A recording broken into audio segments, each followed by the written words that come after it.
महाराज जी, क्या प्रारब्धवश ही संन्यास या गृहस्थ आश्रम प्राप्त होता है, या क्या भजन से?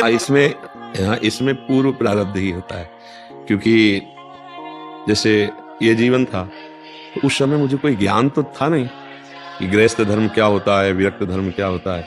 पूर्व प्रारब्ध ने, जो पूर्व में भजन हुआ होगा, उसी ने प्रेरित किया। जैसे हम कक्षा 4-5 में पढ़ते थे तो स्वभाव, उस समय हमें ज्ञान तो है नहीं, स्वाभाविक 10 चालीसा का पाठ करना देव मंदिर में जाकर के।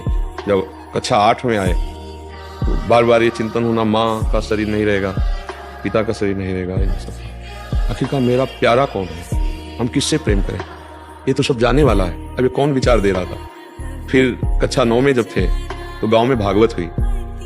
जब 7 दिन भागवत सुना, बच्चे ही थे, निर्णय हो गया कि वास्तविक प्यार तो श्री भगवान से होता है। बस हाई स्कूल में फॉर्म नहीं भरा, भाग पड़े घर से। अब इसमें हम कहाँ थे, हमारा विचार या हमको कोई समझाने वाला या हमको कोई, तो विरक्त मार्ग जो मिला हमें है तो हमारे पूर्व भजन की प्रेरणा से मिला। अब प्रारब्ध ने हमको सतमार्ग में लगाया। प्रारब्ध कहते पूर्व के किए हुए कर्म।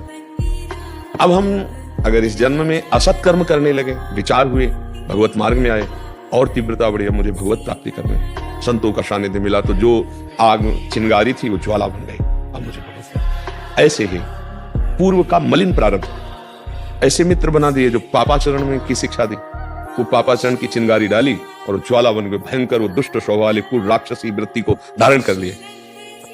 पूर्व प्रारब्ध ने उनको मोड़ दिया। अब कृपावशात यदि उनको साधु संग मिल गया, उनको लगा मेरे से बहुत गलती हुई, और सब छोड़ करके सतमार्ग में चले, वो महात्मा बन गए। महात्मा मार्ग में चले, पूर्व पुण्य प्रारब्ध, कुसंग मिल गया, भ्रष्ट हो गए, पतित हो गए। दोनों बातें देखनी, पूर्व का शुभ और अशुभ प्रारब्ध एक बार तुम्हें खड़ा करेगा, गंदी जगह में या अच्छी जगह में। अब इसके आगे की यात्रा जो है, अब आप निश्चय करो, पशु नहीं हो कि जो प्रारब्ध में लिखा वही भोगना। अब आप आगे भजन करके प्रारब्ध को मिटा सकते हैं, या नवीन गंदा या अच्छा प्रारब्ध की रचना करते हैं। ये दोनों बातें मनुष्य जीवन में है। आपको जैसे गृहस्थी में मिला, अब यहाँ नवीन प्रारब्ध की रचना करो कि पूरे परिवार को भगवत स्वरूप मानकर, धर्म की कमाई के द्वारा परिवार की सेवा करते हुए, नाम जप करते हुए, हर कर्म भगवान को समर्पित। अभी देखो प्रारब्ध बदलने लगेगा। अभी मंगल भवन भगवान की कृपा से सुख, अंदर आंतरिक सुख की वृद्धि होने लगेगी। बाहर के दुख की तो कोई परवाह नहीं है। बाहर का दुख कितना भी आए, अगर अंदर हृदय आनंदित है तो कोई फर्क नहीं पड़ता।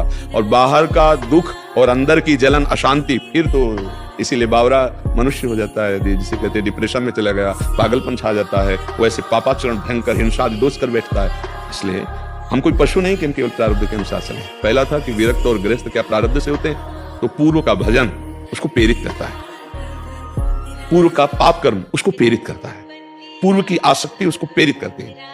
लेकिन प्रेरणा होने के बाद चलना कितना है, अभी आपके ऊपर शुभ है। अब आप गृहस्थ में हैं तो भजन के द्वारा भगवत प्राप्ति कर सकते हैं। राधा राधा राधा। केवल प्रारब्ध का भोग पशु करते, मनुष्य नहीं। मनुष्य अपने भजन बल से, तप बल से प्रारब्ध को बदलता है, तभी तो भगवत प्राप्ति। हमारे भाग्य में थोड़ी लिखा था कि भगवान मिल जाएंगे, हमारे भाग्य में थोड़ी लिखा था कि हम वृंदावन आकर के ऐसे जीवन व्यतीत करेंगे। भाग्य ने मोड़ दिया हमें विरक्ति का। अब इसके बाद तुम पसंद क्या करते हो, पुनः वही पापाचरण पसंद करते हो, या पुनः तपस्या के द्वारा भगवत भजन आगे बढ़ाकर बढ़ना चाहते हो, ये आपके लिए छूट है।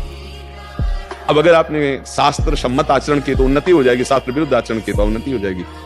यही बात विरक्ति में, यही बात गृहस्थी में। आपको समझ में आ रहा है? देवताओं को यह दुर्लभ है, मनुष्य देह। अरे वो जब चलते हैं तो सुगंध फैल जाती है। जो स्वर्ग के देवता हैं वो जहां से निकलते हैं तो वातावरण सुगंधित हो जाता है।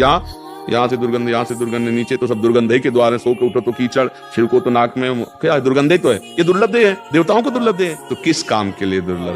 जो साधना करके भगवान की प्राप्ति करते हैं वो देवता नहीं कर सकते। एक बात खास है, साधना के द्वारा अपनी उन्नति करना, अपनी इंद्रियों को पापाचरण से बचाकर अच्छे मार्ग में लगाने के लिए मनुष्य देह मिला है। अब यदि मांस खाओगे, शराब पियोगे, व्यभिचार करोगे, दूसरे का धन अपहरण करोगे, हिंसावृत्ति करोगे, तो आपने अपने प्रारब्ध को मिटिया मेट कर दिया। अब अगला जो आएगी ये फसल, पिछली फसल तो भोग ही रहे, अगली जो फसल आएगी मिटिया मेट कर देगी।